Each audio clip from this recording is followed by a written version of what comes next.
Hi guys, my name's Alex and welcome to the Pit Lane Collective Racing for a slightly different video. By far the most common question I've been asked over the past few months of uploading videos is, how can I get timing information on the steering wheel of my go-kart? Well, let me show you.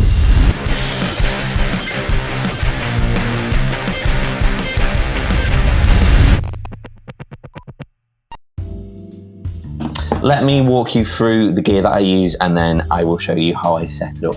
I use a smartphone holder which can strap to your arm, and I use a GPS receiver.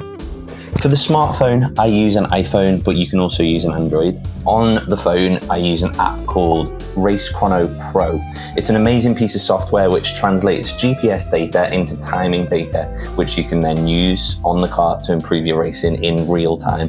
It is super easy to use and it's super customizable as well.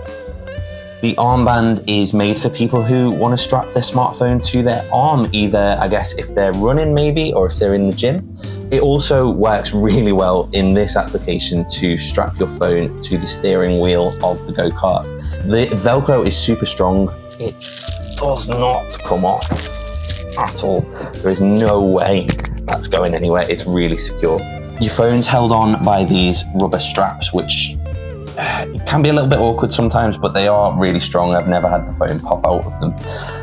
And you can twist the mounting so it can either be portrait or landscape, depending on what way round you want it to display on your steering wheel. And finally, the GPS receiver is a Racebox Mini. This little box of sorcery gets your location, speed, and lots of other data from loads of different satellites and feeds it into your phone through a Bluetooth connection. Now, getting a Racebox is optional. It's not the cheapest thing in the world, and your phone does have a built-in GPS receiver as well, but the data that you'll get from this is way more accurate, so if you can get one, I'd recommend it.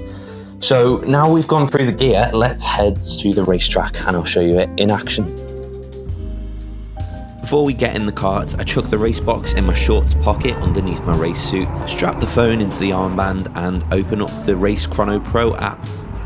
Next, I'll hop into the kart and secure the armband to the steering wheel. Tapping the big start button on RaceChrono Pro starts a new session. Sometimes it does auto-detect the track, but I prefer to select it manually. Give everything a little wiggle to make sure it's secure, and then we'll head out onto the track.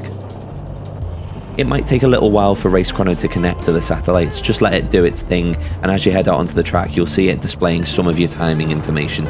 After your first lap it'll then show you a delta, and you can really start to use that to fine tune your racing lines and push for that extra lap time. Your screen might look slightly different to mine because RaceChrono does allow you to set a custom display.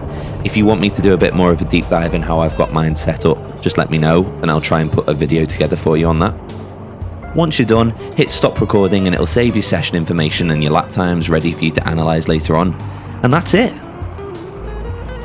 Now, here's some things to bear in mind. Some go-karting tracks might not let you put the phone and the armband on the steering wheel. Always check with the staff or the marshals first. If they won't let you do that, maybe they'll let you put it on your arm or on your leg even. I haven't tested this indoors. The GPS signal might struggle going through buildings and things like that, but if you do use it indoors and it does work, let me know. The full list of circuits available in RaceChrono Pro is listed on their website. I'll put it in the description box below. The app does have functionality where you can create your own track just by driving around and tracking where you go. So if the track that you race at isn't listed on the website, there's a good chance you can make it yourself. And the last thing is, always make sure that your phone is secure. You don't want it coming out on track and smashing or potentially injuring anyone. So yeah, make sure it's strapped in there nice and tight. If you want, you could add extra tethers in to just secure it that bit more, but make sure it's safe. And that just about wraps it up. That's how I get timing information on the steering wheel of my go-kart live while I'm out on track doing some racing or whatever. Cheers for checking out the video. If the setup helps you in any way, or if you run it yourself, feel free to drop me a comment and let me know how you get on with it. And yeah, until next time, I'll see you in the next video. Goodbye.